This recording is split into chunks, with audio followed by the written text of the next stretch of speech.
Broncos country, what is going on? We got that 10-game winning streak. Feeling we're going to break down our dominant win over the Vegas Raiders, talk about the Chiefs' kingdom crumbling, and of course, talk a little bit about the Packers matchup we got coming up.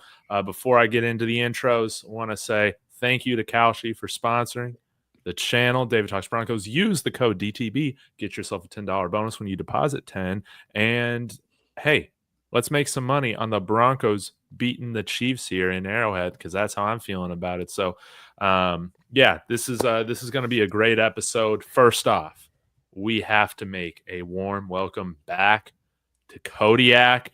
Hey, got a new setup in the studio, got a brand new nose, dude. How are you doing? How are you feeling after this Broncos victory? Man, I'm feeling great. I miss being on with y'all. I was itching to get on with Mark and Jeremy yesterday. I still didn't have my splints out, but my nose is fixed. My nose is healed. And I'm feeling even better, especially now that the Broncos brought it home. So huge shout out to y'all. Shout out to Hydro for acknowledging me in the chat. But yeah, happy to be back, y'all. Dude, let's go. Well, let's go ahead and get into it. Y'all be sure, smash that like, share this with Broncos country, get in the comments, subscribe to all the channels, and let's go ahead and dive into it. We'll start with Mark and work our way around. What is your first takeaway from this Broncos 24-17 victory over the Raiders? Yes, give it to us. Yeah, a big thing, man, was the run game. RJ Harvey. Do we have our bell cow back? Is he trending in that direction? I thought he looked awesome. Loved the way that he was running. Loved the way that we utilized him. He had 23 touches, and yeah, it was great to see, man. And I think that it wasn't a fluke that we had. Was it either 4 or 5 drives of 10+ plays? I think we had 4 drives of 10+ plays and 1 drive of 9 plays. Amazing old school type of football. And I think that it had a lot to do with our commitment to the run and RJ Harvey. So that was my big takeaway. Second takeaway is that the Raiders are absolute cheeks. Absolutely terrible. Dude, they're awful. All right. Kodiak, give us one takeaway you got from our victory. Yeah, I guess the only takeaway is, this is how I want the Broncos to play football. Okay. I came into this year thinking that with the additions of Ingram and Dobbins and, the upgraded run game, I thought that we were going to be a much more like possession-oriented team.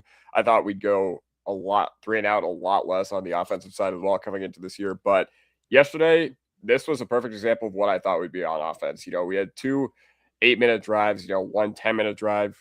Mark alluded to the fact that we were just churning, and this is how I want us to play football. And I've been saying all this whole year that we had such an explosive offense last year. Where did that go? Well, I don't care if we can play possession. At one point during this football game, we were like 7 for 9 on third downs, and also we had 72 total plays ran and 24 first downs. So every 1 out of 3 plays that we ran was ended up in a first down. So that's how I want the Broncos to play football. And honestly, you guys might think I'm crazy, but this is the game that sold me on being the team that could actually win the Super Bowl. Like, just the style of play, it sold me. Love it. I love that, man. Oh, Jeremy, what were you going to say?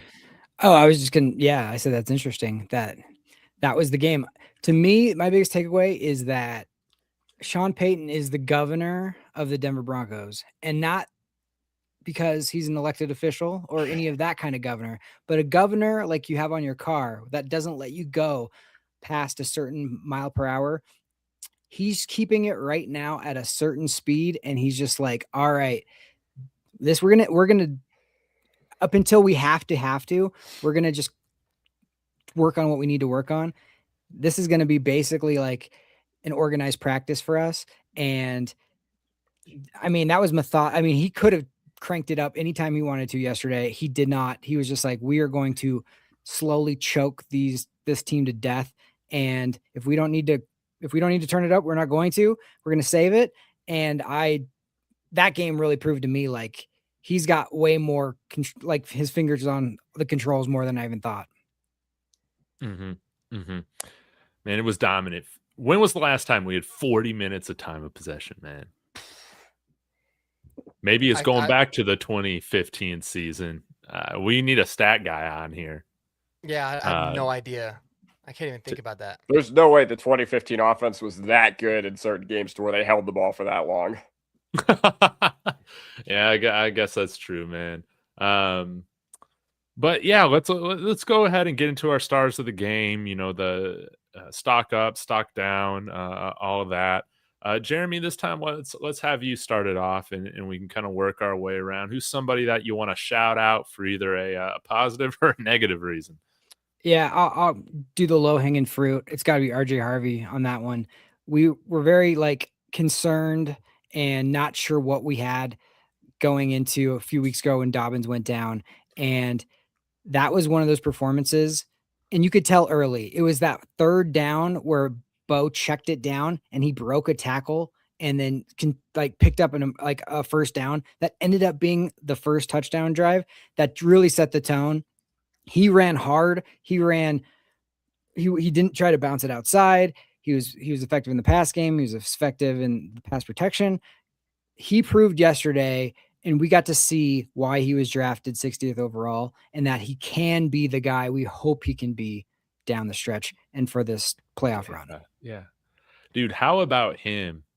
I know a lot of it has to do with the offensive line, but how about him outplaying Ashton Genty? Not pick 6, but pick what, 60, 62? I don't even remember what he was, but 60th, yeah. He was 60th, dude? Yep. Man, Broncos win again. And huh? All right, Kodiak.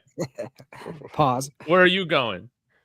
Where am I going? Well, I've already gotten a couple shout outs in the chat for my jersey in the background, my new jerseys in the background. Obviously, Hufanga and Palczewski, so I got to give a huge mile high salute to Palczewski out there. But if you guys are wondering where I get my jerseys, China. They're very cheap. They take a few weeks to come in, but yeah, that's where you get them. Either way, huge shout out. The guys who I typically find myself not really liking are, guys, the role guys, the guys that do the unsexy things. Like, I want to shout out Lil Jordan Humphrey in particular and Adam Troutman in particular. Okay. I wasn't very excited when we re-signed Lil Jordan Humphrey. I was like, this guy's a walking, talking turnover. But, the way Sean Payton runs his schemes is very old school. Okay, we're going to have a fullback. We're always going to have dudes that can block at tight end and wide receiver. Even if you think it's a deterrent to our overall roster quality, some of the names that we've had on our rosters, like, I don't know, Mercedes Lewis is probably not going to be there on many other teams. That being said, the buy-in you get from all the role players is fantastic. So I just want to shout out Lil Jordan Humphrey, Troutman, Mercedes Lewis, and there's another one who I'll let one of you, another role guy, wink, wink, who I think one of you will take. So I'm not going to shout about yet, but huge part of the offense, and if those guys can click in December, then we're going to be a tough team to beat. Facts. Mark, who you got? Yeah, you mentioned an Adam, but you mentioned the wrong Adam, and that is my guy, Adam Prentice, again, man. Talk about a role guy. Talk about somebody you need to add to that jersey collection. I think that we need to get a Prentice jersey because, man, he is fun. I really wish that he scored on that one where he had broken out. That would have been awesome. But every single time he touches the ball, this dude gets a first down. He does all the dirty work. Did a great job lead blocking. Really just love the physicality that Adam Prentice brings. And it brings kind of that old school nature to this offense, which I love. It might be boring to some, but I mean, I'm all about it. So I thought Adam Prentice was awesome, man. Yeah. How about just him becoming everything we were hoping Andy Janovich would be, right? If we had 22 Adam Prentices, imagine where we'd be. We'd probably be undefeated. We're not getting a leverage call out there, right? With Adam Prentice. So yeah, I want to see him used more as like a passing target.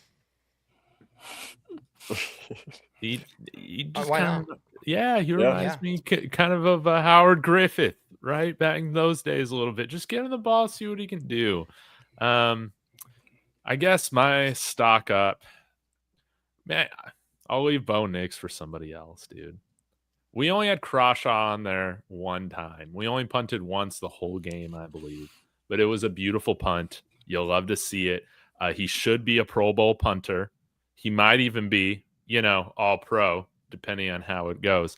But one punt right at the 5-yard line, And I can't remember if the Raiders actually drove the length of the field there. I don't think they did, right? Surely that wasn't the Kenny Pickett one. But anyways, he did a fantastic job. Stock up for punter Jeremy Crawshaw. Jeremy, who are you going with? Yeah, dude, Adam Prentice, just to piggyback off him real quick. He needs like a walkout song, and it should be the song from The Apprentice. Remember that? Did you guys ever watch that? The Money song? Yeah. Yeah, it's be like how Johnny Manziel used to do it because he's a apprentice, so that's like perfect. Come on. And he can, dude, like just to piggyback on the pass game, like when he does get a little screen out there, he will catch it and then like murder a safety. like I would not want to be a safety trying to tackle him. They'll get tricked. So yeah, no, he's been absolutely legit. That third and 2 or less, where they do like the I formation, just like fullback dive it's been 100%.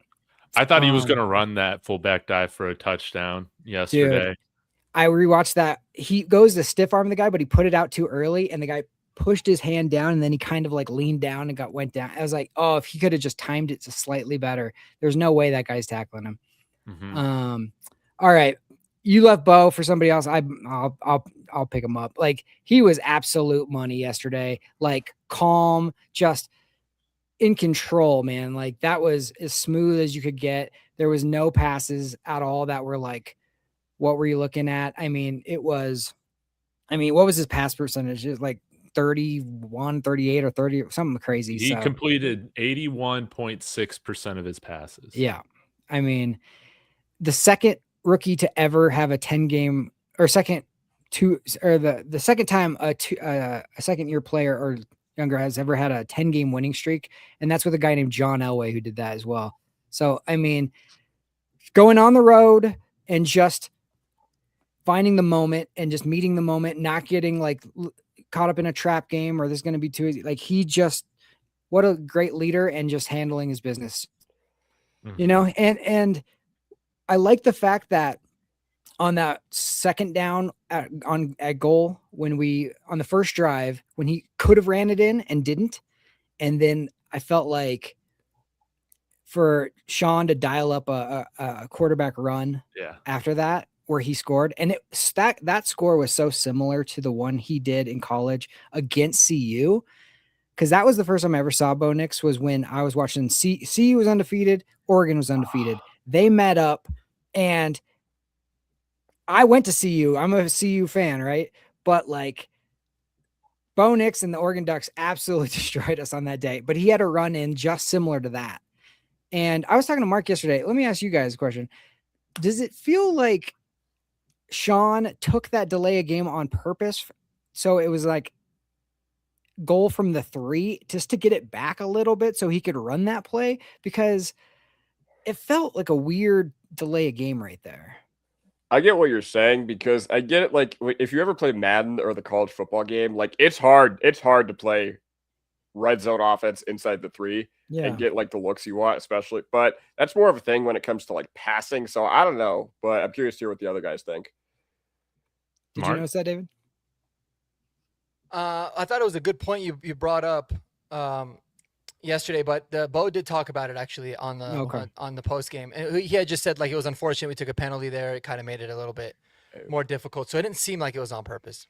But would he say it was on purpose? That Bo's not the type where he would like tip that either. Sean better say it was on purpose. Sean would say it's on purpose. Sean would say he's like, look how much smarter I am than everybody else in the NFL. Yeah. How about that? So, it was interesting, but I love that call. It was great.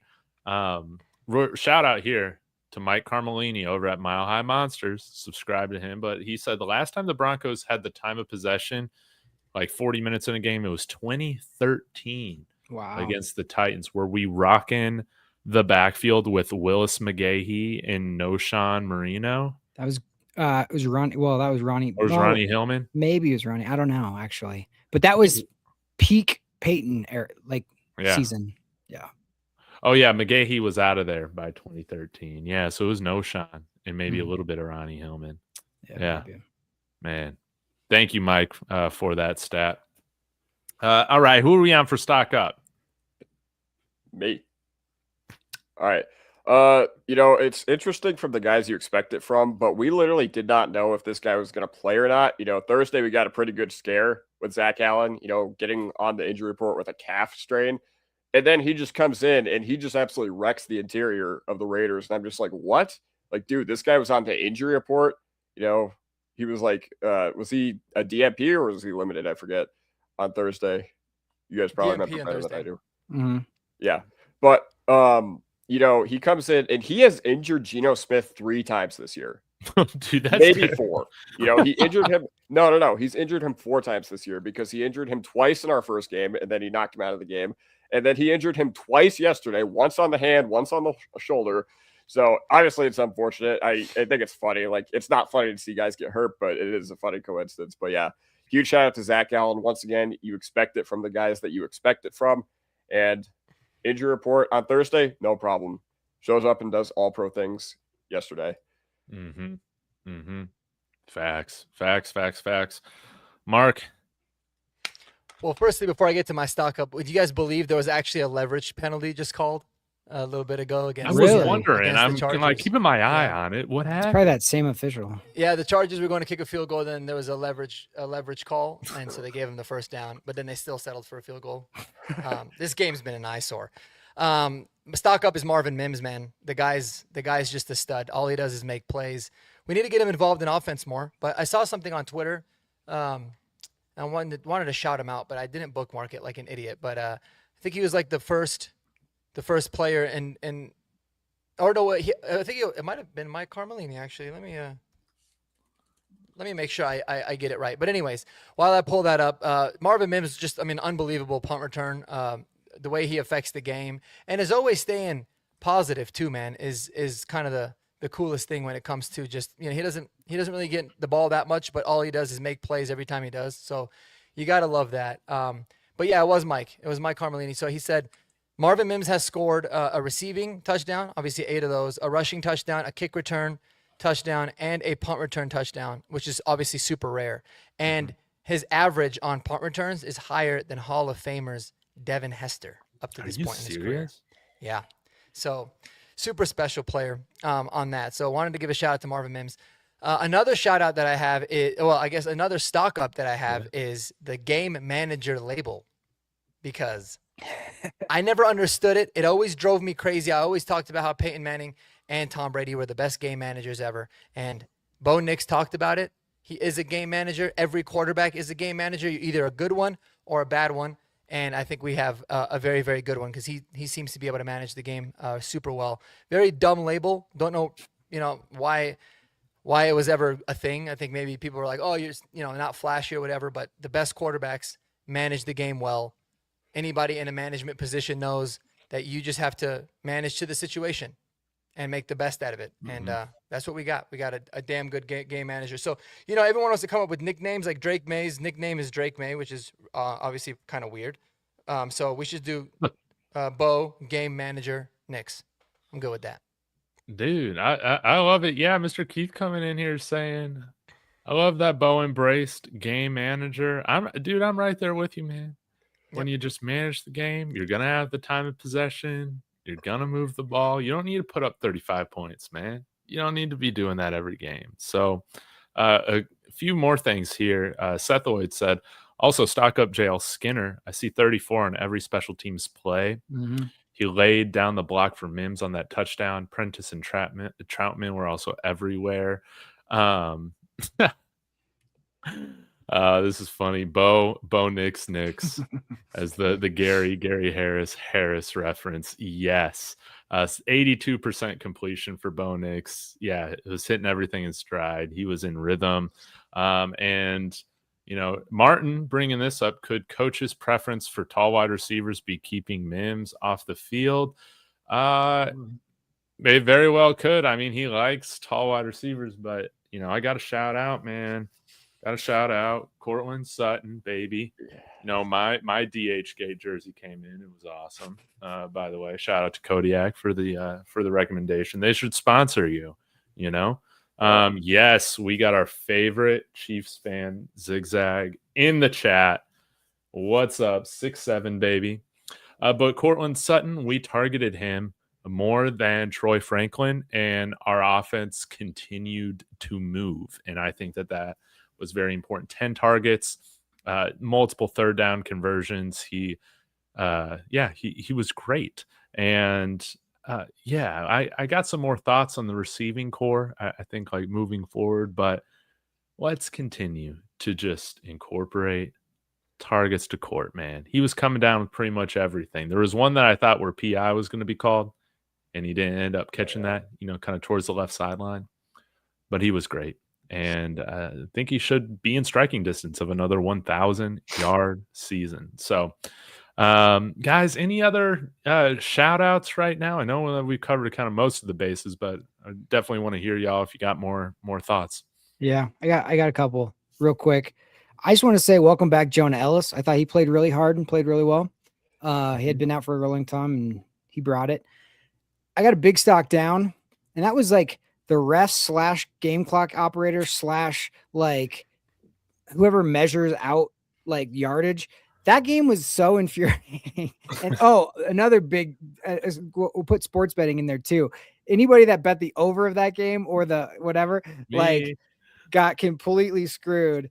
Partly because the game clock operator, like I don't know what was going on. They tried to tick off the last part of the half, right before the half. They tried to add seconds to the final field goal to give him an extra one. It was like the whole thing was just a debacle. There was one where it was like Bo picked up the first down. Then they said it was 4th and inches. Then as they said it was 4th and 2. Then they moved it back to 4th and 1. And I was like, nothing's changed. It's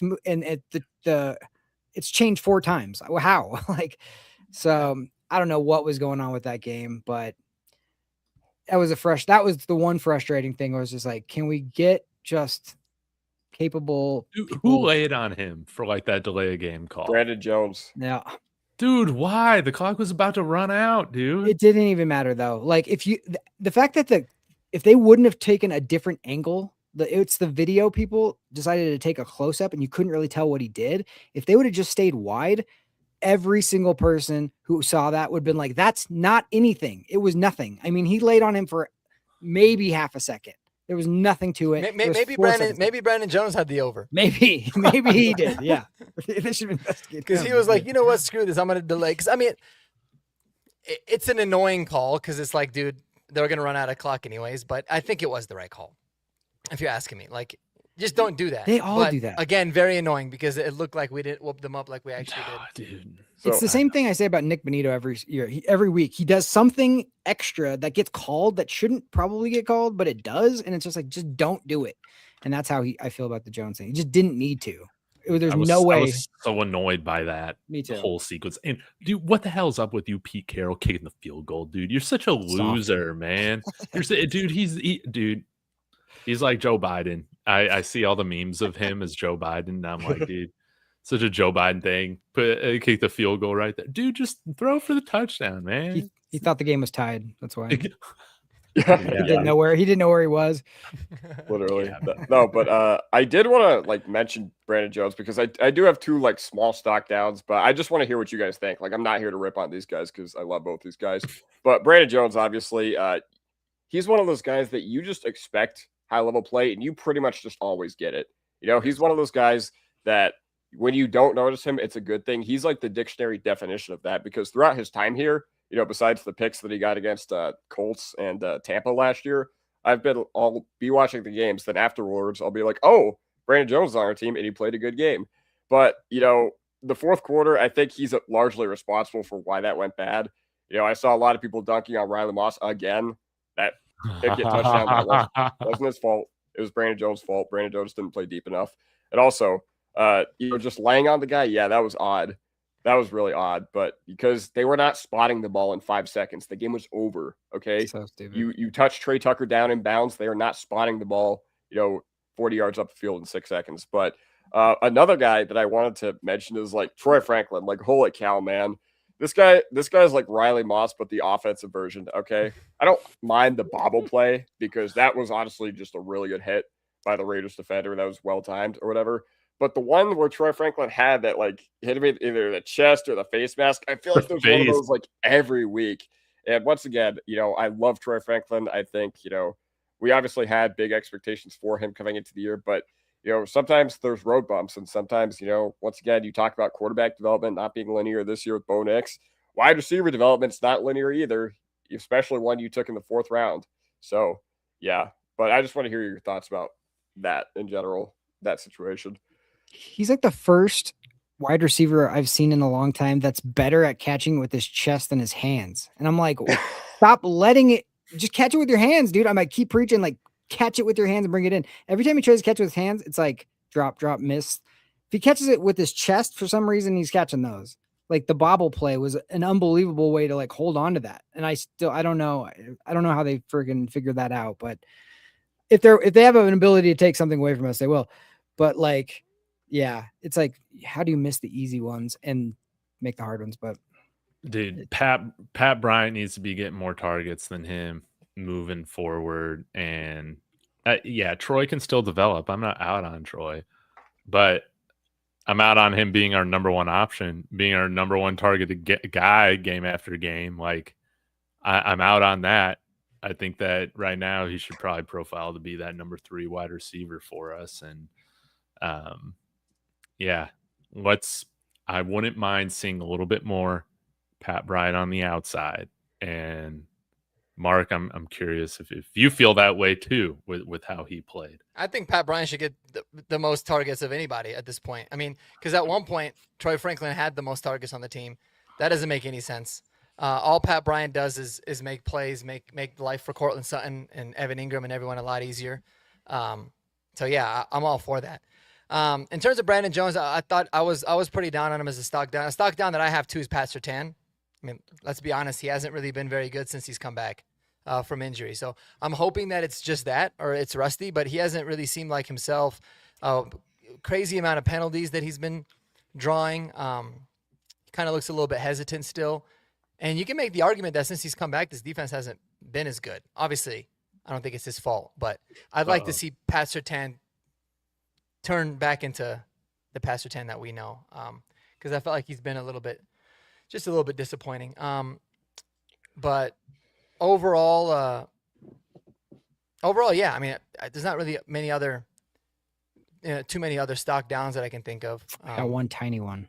Oh yeah, it was Talanoa Hufanga just felt like half a step slow yesterday for some reason. I don't know what it was, but he just wasn't. He was everywhere the couple games before, and yesterday it just felt like, man, he was just right there. But that's a minor gripe, really. Yeah. That was the only thing. Yeah, like he's been a little. He hasn't been Hufanga since the bye, I want to say, but great opportunity for us to turn it around against Green Bay for sure. For sure. Yeah, I'm trying to think if I got any stock downs from this game that we haven't mentioned. I can't, dude. We just dominated. Brandon Jones stock down because I lost like $5. Thanks. $5. Yeah. I just mess with a little fun money over there on Kalshi, guys. Code DTB. But yeah, we got some other things, some other great comments in here that I think are worth discussing, and they're kind of in line with some of the things that we were texting about moving forward. But this is a really good comment here from Derek. He said, I still have hope that Peyton is going to unleash Bo's legs in the playoffs and catch these teams off guard. Sometimes it seems Bo wants to go out of his way to not run. Yeah, I mean, he had a broken back around this point last year, right? So, yeah, I think he's done a good job of avoiding hits. I was taking a look last night at all the NFL stats, and there's some guys that are like below him, but not anybody that's been a consistent starter for like every game this season or like 90% starts. Dude, he's taken the least amount of sacks in the NFL when you're just looking at the starting quarterbacks in the NFL. I think it's only like 18 sacks on the year. So he's done a good job of not getting hit often, which is great. And building off that, I guess this is a question, what do you guys think about this run game? Will we see more of Bo? How far do you think the Broncos are going to go? Honestly, honestly. Yeah, what I don't know. Kodiak, what do you think about these questions here? Do you want to start with the run game or how far we think the team will go? Go, how far the team will go. I'm telling you what, if we can hang on to this 1 seed, we'll be tough. We'll be a really tough out. But I haven't really thought about how far I think we're going to go. It's easy for me in the preseason to be like, all right, I think we're going to win these games. We're going to lose these games. And then bam, bam, bam. Because, that's before the year begins. You don't have real shit to talk about. But when you come on week by week and you can actually watch the games and you understand, the nuances of the team and like how the offense is playing, how the defense is playing. I don't know. That's really interesting because I think I don't have a finite prediction of how far they can go. I have, ideas in my head about who I want us to match up against in the playoffs, who I don't want us to match up against. So I'm not going to give you a very exciting answer. This could probably be better reserved for one of the other people that I don't know. Do you guys have any like predictions? Have you guys thought about where you see us winding up this year? I got asked this like 3 times this weekend. And honestly, I don't make predictions like that because we can go as far as we want to go. I honestly feel like there's not a team we can't beat. Like you said, if we get the first seed, if we get home field, we're going to be really tough. I do feel like Sean has another gear and he's saving things right now. This last month is going to tell us a lot because it's one thing to beat the Raiders and Washington, and those are both road games. That's nothing to sneeze at. Like, you handled your business, but like this last 4 is going to be a test. I mean, it's Kansas City in Kansas City. It's Jaguars at home, Green Bay at home, and Chargers. So like in a month, we're going to know a lot more right now than we do right now. But I honestly do feel like going into this season, we were all kind of in agreement. Like, this was probably not a Super Bowl, run type of team yet, because it's only year 2 of Bo and young team and all that. And now it's like, oh, we're in an opportunity and we're 11-2 or whatever. You have to be looking at the Super Bowl now. Like, you have to have those kind of expectations because you don't always get this. A lot of times you go, oh, well, we'll be back. Like Dan Marino, like, went to the Super Bowl early and then never was able to get there again. You have to take advantage when you have the chance. This season is wide open. Why not us? That's the way you have to look at this. And I think we can be. I honestly feel like this team has proved after these last 10 games that they are mentally tough enough to beat anybody. Mm-hmm. I mean, we both beat both Super Bowl, participants, the number 1 offense, the number 1 defense. Why not? Yeah, of course. Mark, what do you think? Yeah, I mean, dude, there's no reason why we can't win the Super Bowl this year, or at least get there for sure. I mean, we have all the makings in terms of the way that our offense has been playing, the way that obviously the kind of defense that we have. And somebody said in the comments earlier, I don't think this team is peaked whatsoever. And I think that's the scary part. Like, I think we're really just starting to scratch the surface of the team that we can be. It's a wide open NFL this year, man. So it's a great, year to take advantage of it. And someone else in the comments made another good point too, that, dude, we haven't even been turning the ball, like forcing turnovers at all. Like, we've been among the worst in the NFL in terms of forcing turnovers, having such a good defense. And I feel like that's something that's going to turn around and they're going to start coming in bunches. And if they start coming at the right time, man, or like in the playoffs, especially, we're going to be an incredibly tough team to be, man. Mm-hmm. Incredibly tough. So there's no reason why we can't. There really isn't. I mean, we kind of, I think this team has ticked the boxes off of everything. So I'm curious what you think, David. I think that we all thought Sean Payton was a little crazy in preseason for saying that this was one of the teams that he felt could win a Super Bowl right now, right? We're like, okay, I think when we talked about expectations coming into the year, we're like, let's win a playoff game. Like, we were just happy to be at the dance last year, and this year, let's win a playoff game. That'd be great. This team has far exceeded, those expectations, and they don't really have a glaring weakness on the team right now. And someone said, hey, maybe we might get Dobbins back for the playoff run. I mean, wouldn't that just be insane? But Harvey's done a great job. And I just feel I feel the same feeling that I felt like in 2015 with this team. And I call this a prediction. I feel like I've said it on here before, but if we get the number 1 seed in the AFC, I think we go to the Super Bowl. Like, it's just hard for me to see us dropping 2 home games. I think we can beat anybody in the AFC, and the Patriots aren't battle tested like we are. That's how I feel about it. So I think this could be a special year. Didn't Ben Roethlisberger win his Super Bowl, his second season in the NFL? Yep. And he was much worse than Bo's looked. Yeah. Yeah. So that's what I'm saying. Like, I think he could definitely came into do it. Denver too and beat Oh, us. that one hurt. Oh, That yeah, one hurt. that's right. That's 'Cause when we Jake had that Plummer great- We went- were the number 2 seed, and Jake and Plummer. we We were had worried beat about New Indy. England. Yeah. Yeah, we were worried Jake about went Indy, full and effort then mode. Indy lost, and we're like, oh my god, we got this game at home, Yeah. and we got absolutely boat raced. So Plummer that's the threw, thing, like, man. 3 Is picks. that's the thing is like you never know what happens in a league. But I'm curious. I want to get you guys' thoughts on something. Maybe we'll start with David, since David always goes last. Do you feel like this team has to lose a game? Nah. I know some of the players have talked about that, but I just I think Like, it doesn't should- worry you that, like, okay, let's say if we win out, that would be a 14-game win streak going into the playoffs. We'd be the number 1 seed. Doesn't it freak you out? Like, oh man, this team's won 14 straight. Oh no, I don't really think about. I'm not You really. don't? Maybe I nervous think about it that. too much, because that's like all I think about. Yeah, because again, I just think that they should know after winning 14 games they can go win a 15th one. Man, I'm not stressing about any of that. Really.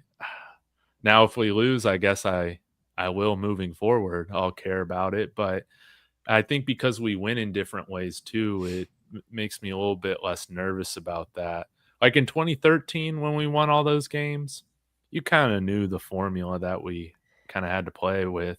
And I guess in 2015, for that matter, too, our offense has a lot more upside than that 2015 offense did. So, yeah, I'm not worried about it at all. What say you guys? I'm a little I'll just say, like, if I had my pick, if we could say, okay, we're gonna lose a game, but we're still gonna have the number 1 seed, or you're not gonna lose a game and you get the number 1 seed, I would prefer to lose a game and have the number 1 seed. Me too. Personally. But I will say this with a caveat.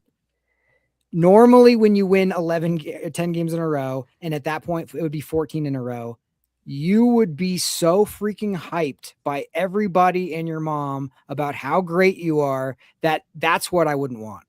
This team, for whatever reason, and there's people in our chat right now saying it, this team is not hyped at all. Like, we could win 14 in a row and people would be like, yeah, whatever. Like, leading the league in penalties, we're 11-2 right now. Yeah. I mean, so that's the one thing that I would say is, like, even if we do get to 14 in a or win 14 in a row, I don't think we'll get full of ourselves because everybody says we're crap anyway. So, like, if that's the only way I would choose to be like, okay, I'll do it. But, like, I'm with you most of the time. Like, streaks are not good. I don't like, oh, this team hasn't lost since blah, blah, blah. Or this team, just like, I don't want any of that noise. Just focus on it. Because then it's added pressure for no reason. I remember, like, the winning that second Super Bowl in 98 or 99 or whatever. And the guys, when they won it, they said in the first Super Bowl, they were like, it was euphoric. It was the greatest feeling I ever felt. And then defending the championship and winning it, they were like just relieved. And they were just like, I'm not even going to celebrate this. I'm just going to go to bed because I was just exhausted. That's kind of what streaks are. There's an extra level of difficulty. You're up on a high wire that you kind of feel like, so if I could prefer to have it one way or the other, as long as we get the number 1 seed, I'll take a loss just to focus myself. Here's what I do have to say about that. Yes, I do think this team needs to lose a game to maybe stay grounded. But the good thing is, not only did we already lose one of those games, we already lost 2 of those games. We lost 2 of those games, early in the season to go to 1-2, and they were probably the worst possible losses you could have had. Okay, Colts on a freaking leverage penalty, and then the Chargers. Defense was absolutely exhausted. Defense did a heck of a job that whole game, but they were bearing the weight of the offense for pretty much the whole game. Then they just took a bunch of stupid penalties, and that's what propelled us to be so good this upcoming year. Like, I truly don't think we're as good in these late games had we not learned from those mistakes of the Colts game, had we not learned from the mistakes of the Chargers game. So, Mark, to answer your question, yes, I do think the team needs to lose the game, but I think they already lost it. And I already think they lost 1 and 2 of those games that they needed to keep us grounded. Mark, Yeah, I would mean, you? I just feel like I don't remember those losses. Go ahead.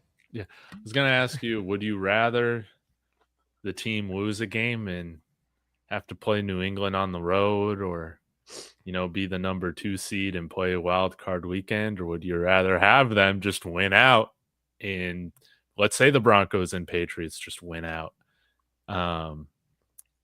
but we would finish with the number 1 seed because of the tiebreaker? Which one would you rather have? I'm curious. No, I mean, I think you're always going to choose the 1 seed.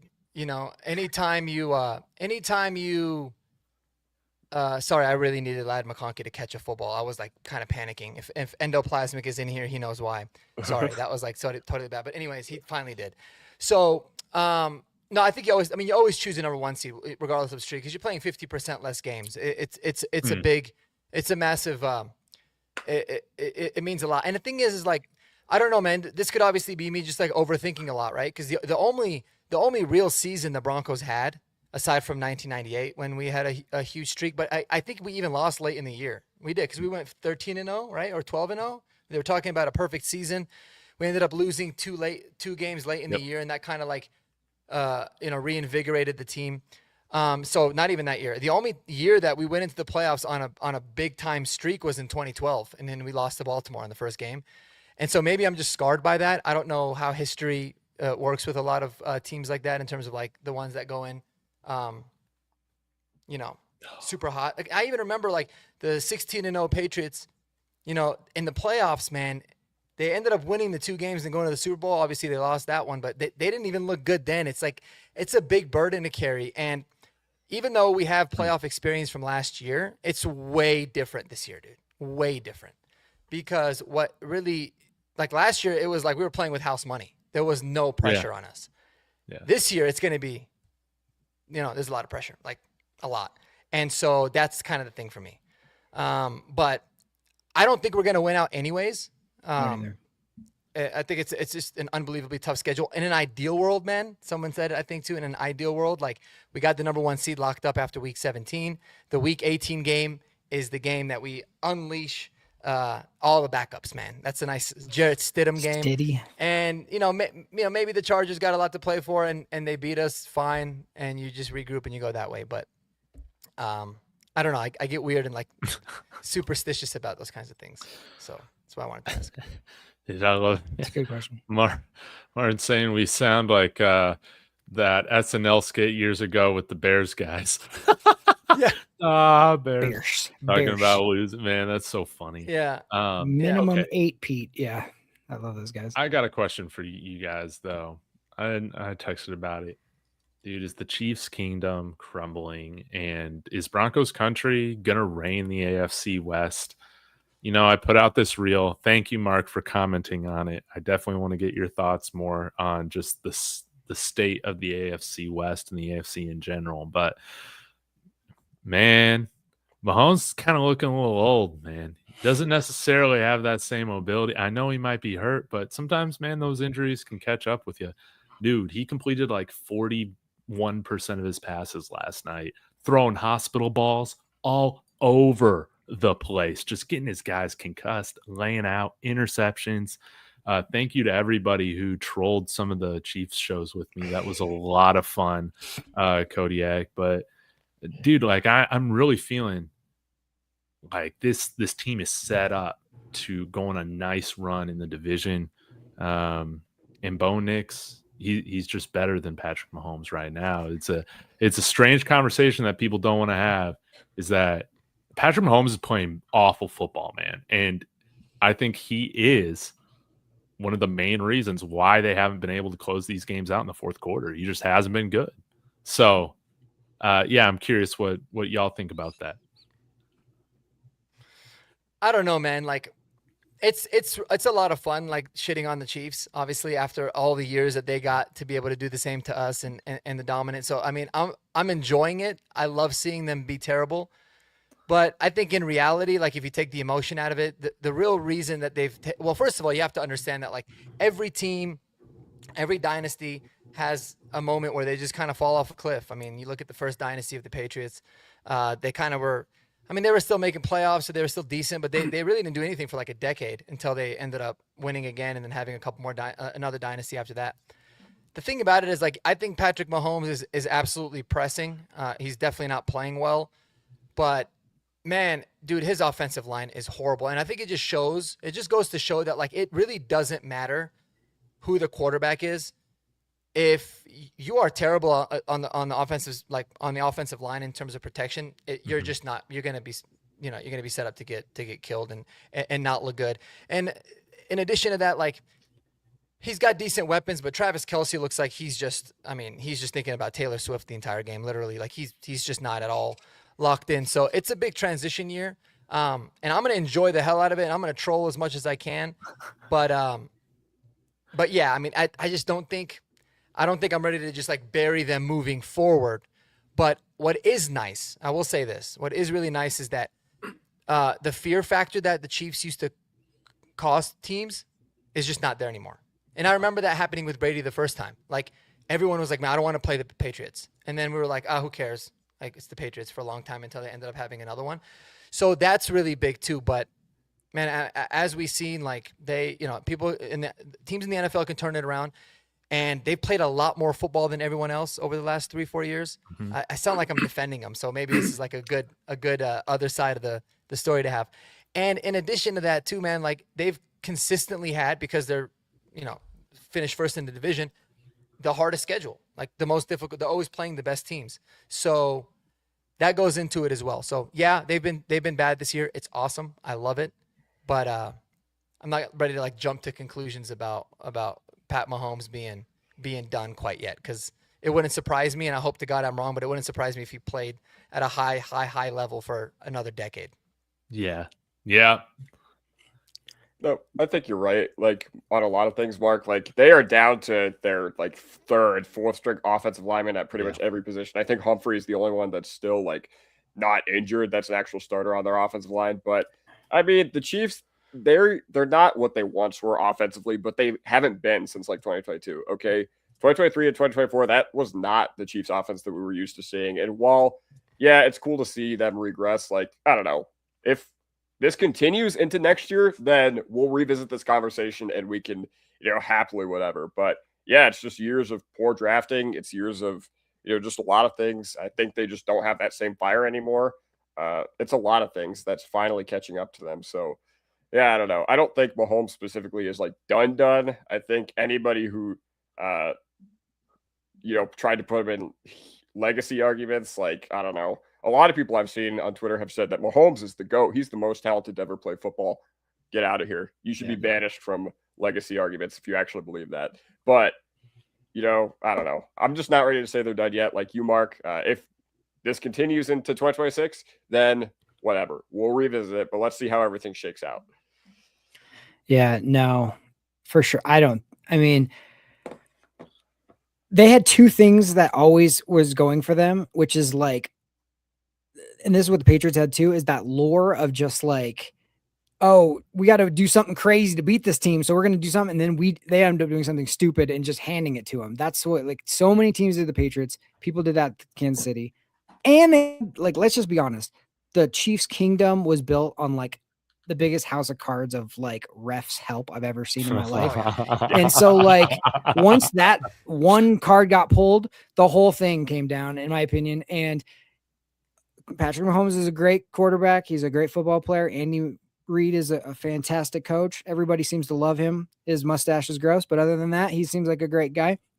But people aren't scared of them anymore, and they're not getting like every benefit of every single whistle anymore. And those two things, we talked about this yesterday. Me and Mark did about the Raiders. 2 years ago, we were drafting 12th. The Raiders were drafting 13th. We take Bo Nix. They take Brock Bowers, who's a great player. Obviously, he's phenomenal. But like, we built our team different than the Raiders did.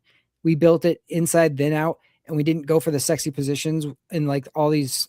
Like, that's not where we put our resources. And Kansas City was so always constantly going for the Clyde Edwards-Helaire or the Worthies or whoever, instead of like, they're like, we got Chris Jones, who's, in my opinion, their second best player of that whole dynasty era, whatever you want to call it, and Kelsey, and they had Tyreek Hill. Once Hill left, they were able, it was miraculous what they did last year to string those wins together, but they had the help. Now they don't have the help, and they're not winning the close games. Now they're pressing. Now Andy Reid's making mistakes. Patrick Mahomes making mistakes. And, the shine has come off. But, yeah, I'm not going to doubt. It's going to be interesting. The one thing I heard today that I thought was a good point is the Broncos, the reason why we feel so good about it is this feels like the beginning of a run. Yes. Because Bo Nix is young, Troy Franklin, Pat Bryant, RG Harvey, all these people, right? We're on the come up where they are Andy Reid's old, Kelsey's old, Chris Jones is old, Patrick Mahomes getting older. There seems like they're on dipping down. So that's where it's kind of, I don't ever doubt them. I have a question and giddy up later about it, but that's the biggest thing I think about Kansas City. I don't think anybody's scared of them anymore. Even yesterday in that 10-10 game, when you figure Houston looked dead in the water. Their offense couldn't, as soon as they were getting pressure, they couldn't do anything. And what does Andy Reid do? He panics and goes for it on fourth down when he absolutely controlled it. It was so stupid. And that's the thing that people did to them that gave them wins. And now they're doing it. Yes. So it was a ridiculous decision, man. In terms of them making the playoffs, Shy, I mean, even if they win out and finish 10-7, they pretty much don't have any of the tiebreakers with any of these other wildcard teams. So I think the odds are I think they're under 10% right now that they make the playoffs. I think that's something like that makes sense. But sorry that topic took a little while, but let's get into the hold your horses or giddy up, Jeremy. All right, let's go. Let me do let's see. All right, let's just piggyback on that. I'll go to Kodiak here. After losses by both the Chiefs and the Ravens yesterday, New England is now our biggest concern. I would say, as far as who I'm concerned about, I mean, yeah, I'm pretty worried about New England, but I wouldn't say they're our biggest concern. I think the teams you don't want to play against in the playoffs, you got to realize that New England's missing Will Campbell and Jared Wilson on the offensive line. I don't care if the game's at Gillette. I don't care if the game's here. Our D-line is just flat out going to win us the game.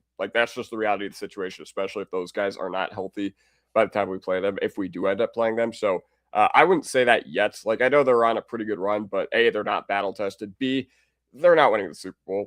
Good quarterback, great coach. I mean, great quarterback, great coach. But the rest of the pieces really still aren't there. I'll tell you the teams who I think we really, really should be scared of are the teams that match up well with us, the Texans and the Chargers. Don't want to play them. I don't think anybody should want to play them now. So I hold my horses on that one. Interesting. Okay. Let's go. I know how Mark's going to answer this question, so I'll give it to you, David. Pat Bryant, not Troy Franklin, has a brighter future in the NFL. Giddy up. Giddy up. Absolutely. He is so tough. The slant god 2.0. I want to see Sean Payton start to target him, like Mark said, more than Troy Franklin, man. Maybe even more than Cortland Sutton. But I think his ceiling is a number one wide receiver in this league. And yeah, I really wonder how bullish Sean Payton is on him. We'll find out this offseason because we might not necessarily make the move people want at wide receiver to fill out some other positions. And a lot of that could be because of belief in Pat Bryant. I want to see him play more outside. I just want to see him go up against some of the better corners too. In the NFL, I want to see him go up against the best and see how he performs. So, Troy, he has always kind of reminded me of Kenny Stills. Can he be Kenny Stills for us? And I think he absolutely can. Can he be Brandon Cooks? When I have my orange colored glasses on, he absolutely can. But I think I feel really good about that Kenny Stills comp. You don't necessarily want him to be your number one or number two, ideally. But Kenny Stills is a really great 3. I think Seth earlier compared him to, hopefully, he could get to Emmanuel Sanders, which if he gets to Emmanuel Sanders, then I'll take that every day of the week. Yeah. Emmanuel Sanders was an absolute beast. He was underrated, in my opinion. I think he's very similar to Jerry Jeudy, but without being a little bitch on the sidelines all the time. That was one of my thoughts is like, and Jameson Williams is another comp too, but Jameson Williams, yeah. But he's totally like Jerry Jeudy, man. Like he's good at getting open, especially in the short to intermediate routes, but he's not a little crybaby if he doesn't get a lot. In fact, he's the opposite. Like that's what I've actually liked about Troy the most is he's always locked in, man. His effort's always there. Like he brings a positive energy, you know, and good or bad. So kudos to him. But yeah, he's way better than Jerry Jeudy, in my opinion. Well, it's like inconsistent hands, check. Like always open, check. Like an absolute like tear off the field as far as like always dramatic. No check. He doesn't have that part. And that's why Jerry Jeudy's Brown. Drops a lot of balls. Right. Inconsistent big check. Yeah, exactly. He does block though. Yeah, but the big difference is that we took one over CeeDee Lamb and Justin Jefferson. The other we took in the 4th round too. Exactly. And very true. And anybody like thinking about that, like people remember Troy Franklin's a 4th rounder, Pat Bryant's a 3rd rounder. So, I mean, both of those look like good picks, you know, right now for sure. So, my last question here from Mark. RJ Harvey is RB1, not only for the rest of this season, but for the foreseeable future. Ooh, that's a really good question. I say giddy up on that. Let's go. Just because I don't have a reason to think that they're not going to commit to him. Because here's the thing, man, like until he proves that like he's absolutely not going to be a workhorse running back, and I don't think he's proven that he can or can't be yet. They're very invested in him. Like Sean Payton loves him, not just by taking him in the 2nd round, but like how he talks about him. And the thing that's been really impressive with RJ is that he's grown in an aspect of his game that I didn't even think he did a lot in college. And that's, you know, catching the ball and pass protection and all that kind of stuff. Like you see him, you grew a lot there. So you got to think that he's going to be able to do it as a running back. But I love the toughness, like the contact balance was showing, the tough runs. And the vision is only going to get better. Like it's still, you know, he still wants to cut it outside, but I think so, man. I certainly do. Cause I feel like Sean really wants to have a Kamara in a sense of like, we're going to keep you on the field all 3 downs. You might catch it. You might get burnt running, but the versatility that would bring would be massive. Cause now it's like, you still know Jalil's on the field. He's probably going to get it. Tyler Baday's on the field. He's probably going to get it. So I think he really wants to have just a full workhorse. So yeah, I think so. Yesterday was the first game I saw where he didn't look like he was thinking as much. Exactly. It felt like he was just attacking and breaking tackles and doing his stuff. And that was where I was like, that's the guy I remember seeing in college when we were doing the draft process. And I was absolutely thrilled when we drafted him because I was like, okay, I've seen this dude can be it for sure. One thing that I saw today, I saw JFM talking about RJ Harvey today, and he was like gushing about him. And he was saying that's a testament to the way we bring in those type of guys and those type of players. He's a former quarterback. He hasn't even played the running back position that long, and he doesn't have the wear and tear. He's built for it. Like his legs, quadzilla, he's insane. He's got speed. He's got vision. Like there's no reason why this guy can't be an absolute beast. And I think we're seeing like the very, very like tip of the iceberg with him. Mm-hmm. But the fact that JFM, who also, I love the fact that he's calling everybody like that when he's like the one guy who hasn't got paid, and he's 100%, you could tell he's bought in. He's 100%. Yeah. We're Broncos. And that's a great sign, because if there's anybody in that locker room who could be like, well, I'm waiting to get mine and this and that, it would be him. And he's not like that. And I love the fact that the defensive players who had to pick up the offense for most of this season are all in on the offense. They're all in on Bo. They're all in on RJ, all in on these young guys. And now when the offense is starting to like pick up for them, it's just like, there's no you and us. It's just everybody's like one big unit. And I love that. That's why this team could go as far as they want to go because of that. Mm-hmm. All right. One last question. This could go for anybody or everybody. Okay. Week 18, if you have the option and it comes down to you letting LA win to keep Kansas City out, because that's the tiebreaker situation that they need, what do you do? And let's say you haven't lost yet. Well, what's And the it doesn't situation hurt for the you. Broncos? It doesn't hurt you. Losing doesn't hurt. Okay. Oh, Yeah, I'll that's give you two good. options. This one doesn't hurt you. Okay. You're already, this is a meaningless game for the Broncos. Do you let the LA Chargers win? They make the playoffs, or do you beat the LA or play a normal game, maybe beat them? But then if you do beat them, Kansas City gets in. I say you phone it in. Like, the most important thing for me going forward, for us, I think we were talking about a few weeks ago, you and me, Mark. The most important thing was for the Chiefs to miss. Like, I would 1000% have taken the what's it called? The 2 seed. When we theoretically were still in that conversation with Indianapolis. Which, speaking of which, holy cow, that might be a disaster for them. But they're not making the postseason. Yeah. But if it was different and it was like, all right, you got to win to keep the 1 seed, then whatever. We'll play the game. You don't want to send that message and be like, we're scared of them, But if it's completely inconsequential, absolutely, fuck them. Absolutely, Exactly. I'm with you. absolutely. I mean, do you sit the starters and give them basically 2 weeks off in general? I mean, I think that's kind of the first question. Yeah. I mean, why not? Use rust as a weapon. That's interesting. That would be that is a monkey wrench in there. It's like, do you want 2 weeks off? That's a lot. Yeah, it is. I think that like what I would do personally, man, is I would do it no differently than like I wouldn't play that game any differently, whether it meant the Chiefs get in or the Chargers get in or whatever. Like if we were playing the Titans, right, and it was a meaningless game, like I would play it like that, and then however it unfolded. I don't think you can go in there and like try to do something on purpose, but it would be really fun if we and I don't know if I would actually want to not play our starters. I think I'd probably bench like Zach Allen, PS2, like a lot of the defensive guys that and I'd probably play Bo in the offense a little bit, but yeah, it's interesting. But yeah, I don't know. I don't think that you would lose a game on purpose to try to keep Kansas City out.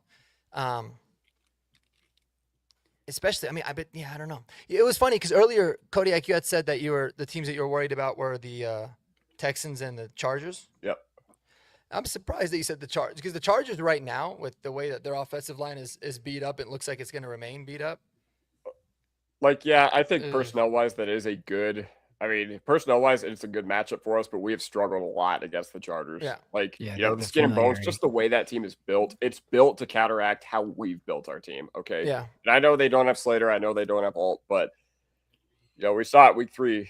I know they're not the same team without Alt, but still, it's a team with a strong defense. It's a team that they play physical, and we struggle against physical teams. Even if they don't have the same personnel, but yes, they do scare me quite a bit. Like, not as much as Houston, but yeah. Yeah. I think I'm still scared of Buffalo. I mean, No, they're a mess I don't. like they're a mess in a lot of different spots. Like I think we should be able to get good pressure, and their defense is like buttery soft lately. But dude, when I watch Josh Allen play, I literally see Superman. That guy is absolutely ridiculous. Yeah. But it would be cool to kind of avenge. We'll shut him down. We'll shut him down in Denver. Yeah, No doubt. I mean, here you feel a lot better about it here. So, David, what do you think, man? Sorry, I didn't let you respond. Oh, you're good. Yeah, I would probably lose that game. Something sweet about Kansas City just not making the playoffs, man. They can say, well, I guess they made them with Alex Smith and stuff too. So they've made it over 10 straight years. But yeah, I don't really care too much. I think that Sean would probably still play the Stars for a little bit. Because, 2 weeks is a long time off. And didn't we have something similar? I'm trying to think. In, was it 2012 or 2014? Right? I don't think It wasn't so. 2014, I don't think. It wasn't 2015. It wasn't 2012 or 2014? Oh, wait, we didn't have the bye in 2014, did we? No, No. we did, but we had the 2 seed that year. Okay, because And we didn't lost. we have a couple weeks off and then we played the Colts and it was Yep. just And Yeah, it was but, like I mean, but John both of our Fox was getting coordinators were- fired. Yeah. Oh, Yeah, Yeah. and both of our coordinators were already like accepting jobs elsewhere, which Yeah. yeah. Yeah, I remember what happened. I remember week 17 or no, week 16 we lose Monday Night Football against the Bengals, and then in week 17 we play against the Raiders, which at that point was basically a bye week whenever we had Peyton Manning as a quarterback. So yeah, I guess you could say we had 2 bye weeks, but then John Fox, he goes to Chicago, and then Jack Del Rio takes the job at the Raiders. Then we come out against the Colts and have probably the worst game plan I've ever seen. Oh shit. Yeah. Colts It was just it was My it was camera bad. died. Speaking of, that's kind of camera a died. good segue. That's kind of a good segue. I got a question. I'm curious to ask you guys.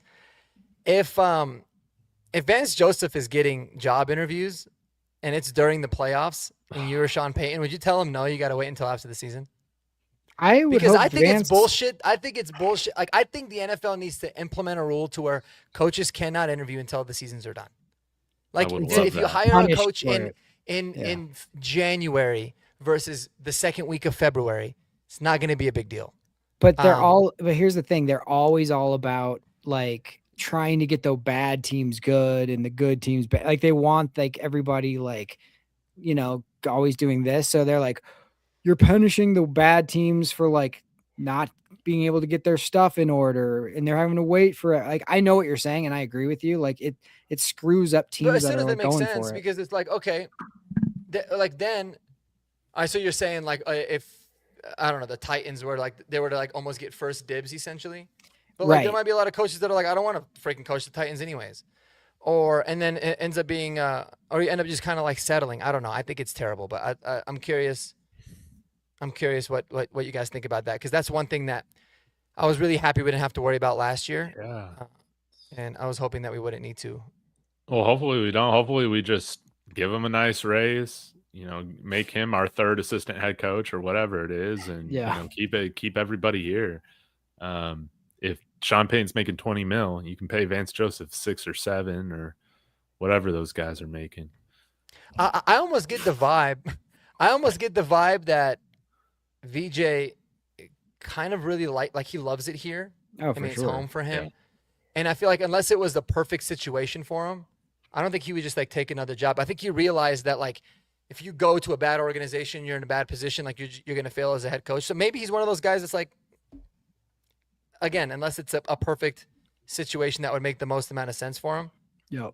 I don't think he would The, actually the wanna only go. job I could see him interested in this year would be the New York Giants job, because you would like to think they already got the quarterback figured out. Mhm. But you talk about the Raiders, Titans, yeah, some of these other teams, man, they're just such dumpster fires.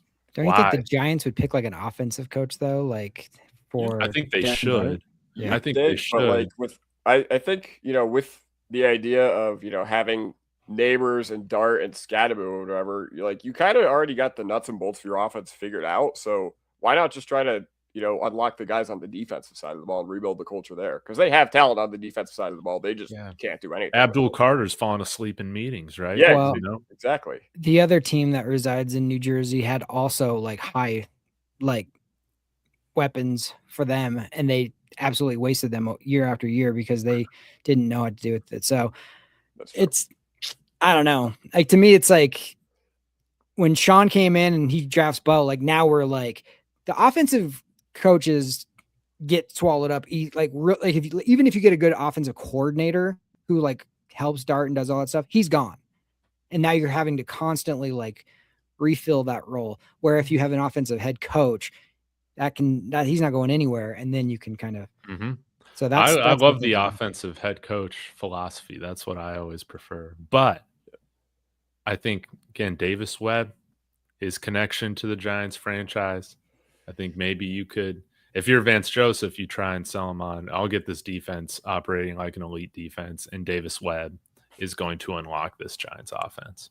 And that's when you pull out all the Walmart gift cards. Yeah. Oh no, that's when I tell Davis Webb, go do your thing. I'm sick of hearing about him in the comments saying how we need to have him calling plays over Sean Payton.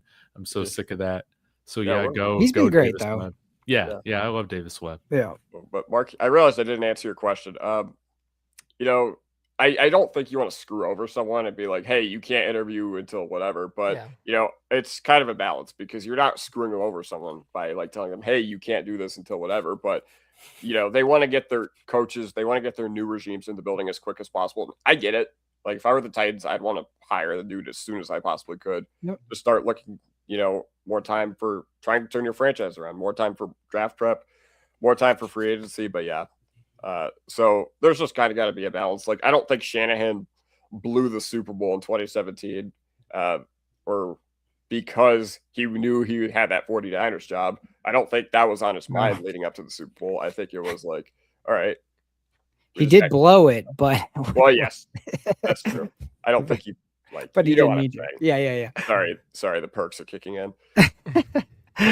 I could see Vance being like, "Hey, everybody already hates you enough, Sean. Let's blame it on you. Let's say you can't. I don't want to take this job, but I don't want to publicly. So you tell me I can't interview for this for 3 weeks out or whatever, and then do it. That would be the way he should manipulate that. Because Vance is such a nice guy, and Sean is like doesn't give an F about it at all. So I feel like the only job, and David's not gonna like this, but I think the only job that Vance Joseph actually, I think, should take if he was offered it, and would actually do a good job as a head coach if actually offered it, is the Colorado Buffaloes. If Prime ever left. Oh man, dude, that would be pretty cool. Like having Vance come back to coach the Buffs eventually. That would be really cool. Yeah. Cordell Stewart has also expressed interest in wanting to be a college coach. But is he coaching at all, Cordell? No. But I'll tell you what, Vance will probably make more from Walmart money than at CU. That'd be my thought. But dude, I would love it if he coached the Colorado Buffaloes. Yeah, that would be cool. I'd like to see Cliff Kingsbury, side note, in New York. I think he could really I think he'd do a good job with Jackson Dart, but he might get him killed like he got Kyler Murray killed too, so who knows? Dude. It's just it goes to show you how like that everybody always wants to just advance him to the next job. Just because you're a good coordinator doesn't mean you're going to be a good head coach. Like certain people are just good at the overall, and some people are so good at like the X's and O's. Like Josh McDaniels should never be a head coach, but he's a freaking good coordinator. Unbelievable coordinator. Yeah, right. So, and I mean, Wade Phillips, you could say that too. Vance has been that so far. I'm not saying he can't be a good head coach, but he wasn't the first time around for various reasons. But that is one thing. It's like, I always want to know, I'm sure most of these guys, 99% of these guys want to get the head coach label and do that. But it's also one thing to say of just being like, I could live in the same place and just like the coordinator for Kansas City's defense, Spagnuolo. He was a head coach for the Giants after he had won a Super Bowl, and he was decent, but now he's not getting a sniff like ever again. And I don't, because he's older, I guess, and he's defensive coach, but like, yeah, I think he's happy being he's racking up rings over there, or had. So yeah, I watched an interview with him like a year or two ago, and I think he was like, hey man, I would love to be a head coach again, but if it doesn't happen, then whatever.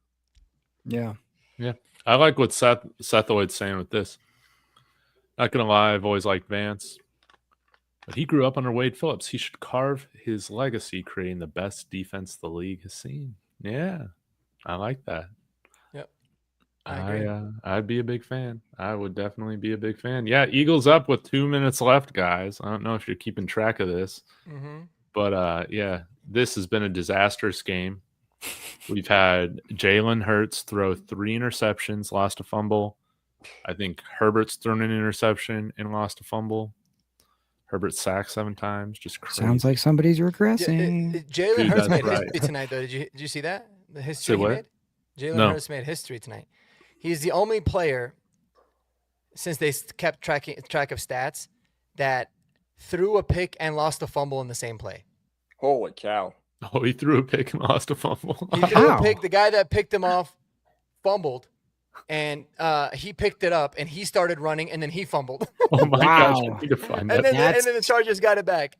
So Yeah, I was playing against him in another league in fantasy. He literally got -4 on one play, but it was so funny because it's like that might never happen again. I mean, that's got to be a crazy circumstances. But yeah, he made history, so that was he's legendary in my book. Damn. That's You know what? I gotta change, Mark. We gotta beat LA week 18, dude, because I'm sick of getting Harbaugh'd. I'm sick of losing to freaking Jim Harbaugh every too. single time with Sean Payton as coach, dude. Yeah. No, I agree. It's something that bothers me. And it would be so funny if it was a meaningless game for us. We played our backups and we beat them with their starters and to keep them out of the playoffs. Dude, Like, I could bet we you could ima- beat them. We I would could beat them with troll our them. backup. I would troll them for the next 15 years. Like, remember that one time Jarrett Stidham and Adam Prentice as the starting running back kept you guys out? Dude, Adam Prentice, 200 rushing yards, 5 touchdowns. Yeah. Clinton Portis game. Jarrett Just Stidham straight. and Sincere McCormick just ran all over Oh you. yeah, dude. Yeah, we signed him. Is he better than Tyler Bidet just out the gate?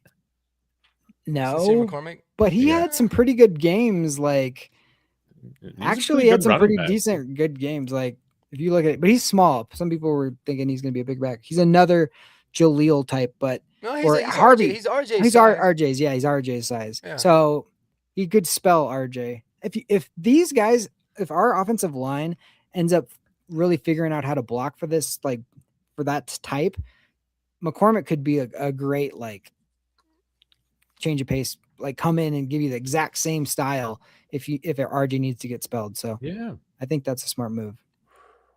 I think similar to Elijah Moore, like he won't be activated or he won't play unless there's injuries, in my Yeah. opinion. But it's good to know that we at least have another body on the practice squad. Did they announce who he cut?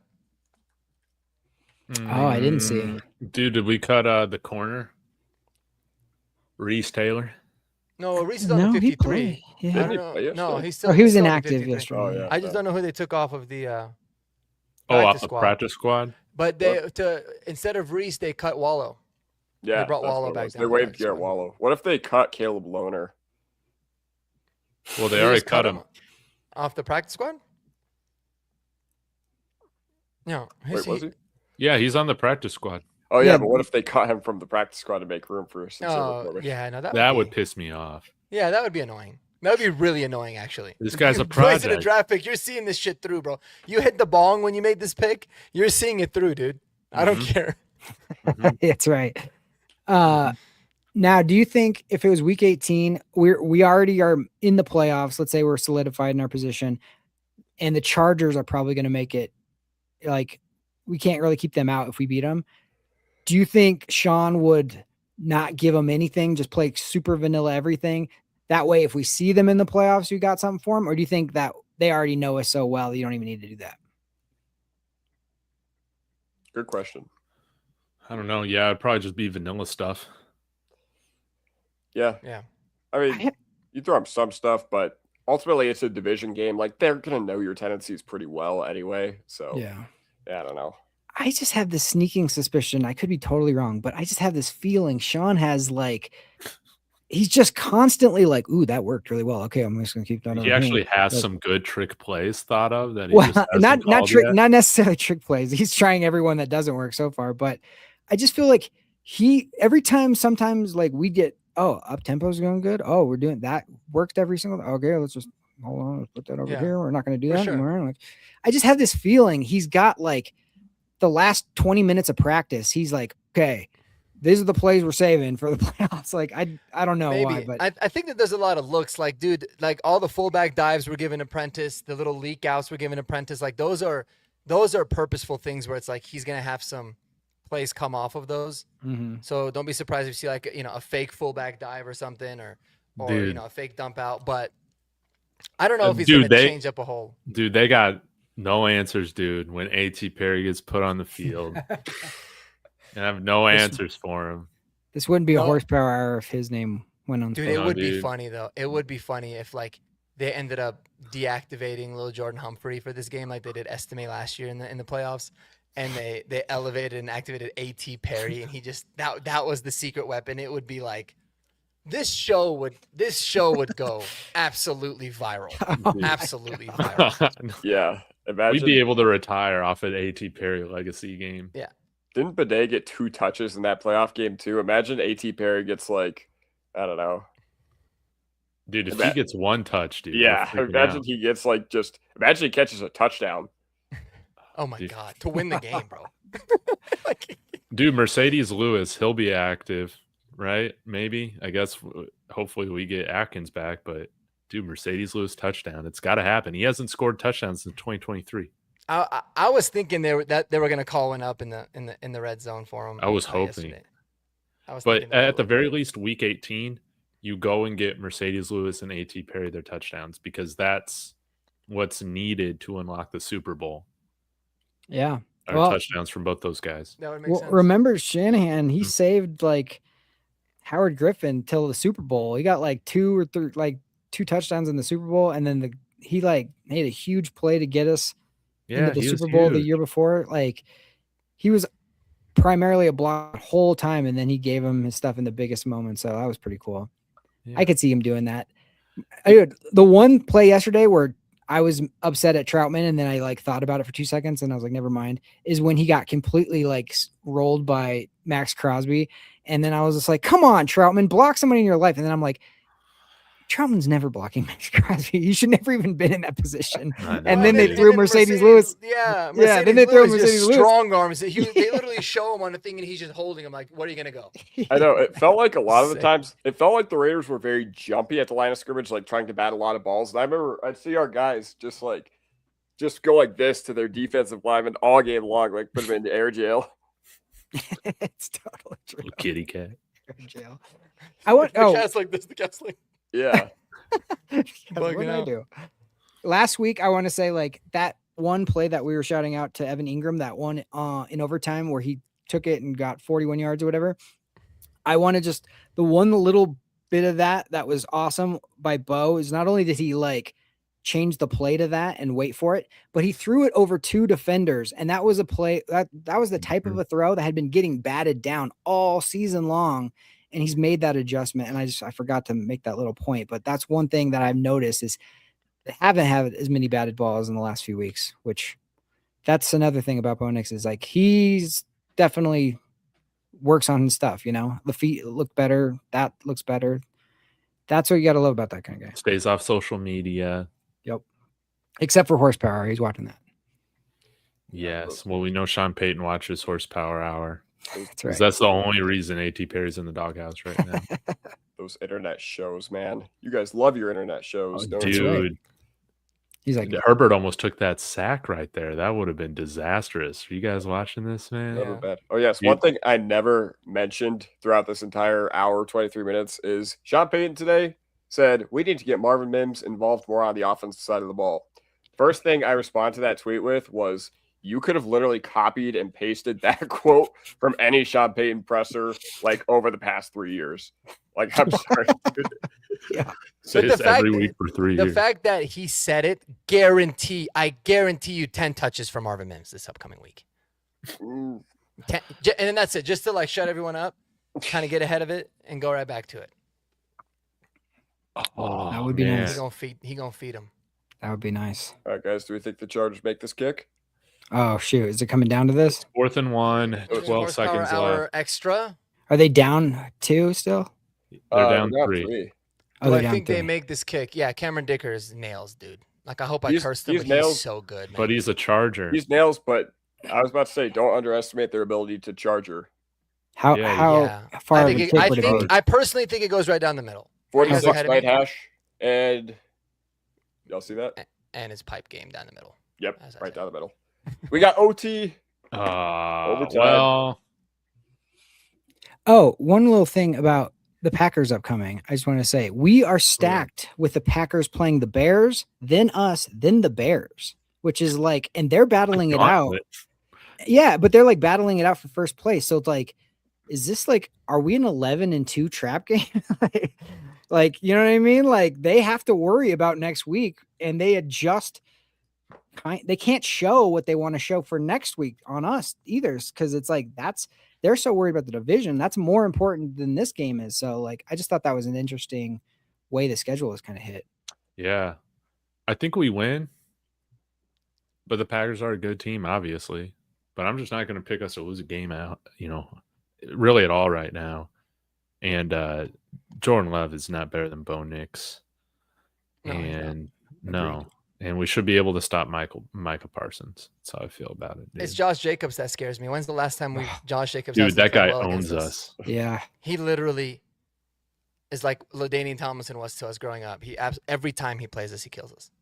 And our defensive backs, they've looked good, but like PS2, Riley Moss, KD, like Jaquan, they're gonna have their hands full. They got Watson, they got who's the first rounder that they picked that everybody loved? Golden. They got some speedy freaking players, dude. Yeah, and Jaden Reed is coming back for them too.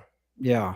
So that's going to be a fun matchup with our secondary, dude. Christian Watson, somebody has to cover him when they put him in the slot real well, but we got the guys to do it, man. We're very lucky they're without Tucker Kraft. They still got Musgrave. So yeah, Musgrave's good. Hasn't Musgrave done like nothing in the NFL though? He's been a tight end like too. if he was a Bronco, he'd be our second best receiver tight end. Okay. Yeah. From a stats standpoint. But he's still talented. And I saw him make one play yesterday, so he's there. Yeah, I mean they're a good team. It's gonna be a really fun matchup. I'm actually really looking forward to this one. Yeah. It's a good measuring stick. You know why we're gonna win? Because we had all these close games in 2015, and then we played against the Packers in 2015, and we absolutely blew their doors off. Same stadium, not the same scenario because it's later in the year than that 2015 game was. But I'm going to be there, and when I've gone to Broncos games in the past year and a half or since the beginning of 2024, they have not lost. Granted, it was against the Titans, it was against the Giants, it was against the Colts last year, and it was against the Browns on Monday Night Football. So all those games, they were stressful. Every single one of those games was pretty stressful, but we'll pull it out. And it was with your old nose, too. Yeah, exactly. Yeah. Can you breathe like on a whole new level now? Actually, I can't because there's still so much internal swelling, but week or so. It's coming. Yeah, it's coming. Dude, let's go. Well, guys, I think I'm going to shut this thing down before overtime. Real quickly, guys, go around, plug your stuff. We'll start with Mark. Yeah, you guys can follow me, Marky Sports Denver, on the YouTube, Marky_Sports on Twitter. I usually have a lot of fun on Twitter too. Been trying to post more on TikTok, but I'm just kind of giving up on that. But anyways, we're going to do a lot of deep dives on the Packers, man, because last week it was like, how much can you really deep dive on the Raiders? So I'm really excited about this game and get some of the content out. So, yeah, check it out, man. Also, obviously follow all the channels that you see on the screen here. And go show Miles some love too, man, at his channel. And it's escaping me right now. What's the channel? Crushing It Show on YouTube. Yes. Kodiak. Yeah, so I am Kodiak Broncos on YouTube and TikTok, and I'm starting to post on Instagram too, except I don't really like posting on that platform. I know David's killing it on those, so while you're checking out my TikTok, go subscribe to David on TikTok as well. But yeah, I do Denver Broncos tonight, and I'm going to start that again here pretty soon. I don't feel well enough to talk like for probably an hour by myself, but when I'm with these amazing people, they make it easier. So I'll start doing that again for those of you who are in the chat and curious. And yeah. Beautiful. Jeremy. Yeah, Broncos Unbridled on YouTube, and I do post games with Mark, and hopefully we got a win 11 in a row.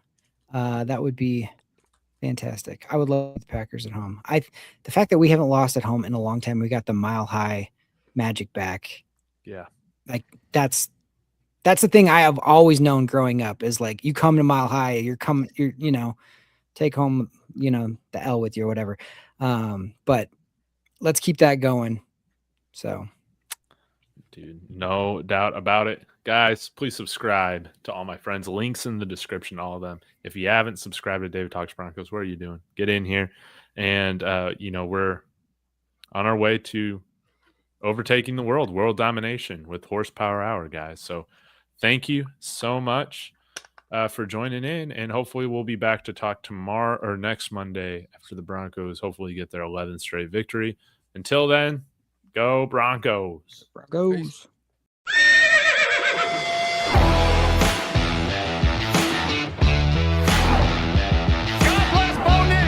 sacrifice. He's grabbed and he's going to be sacked.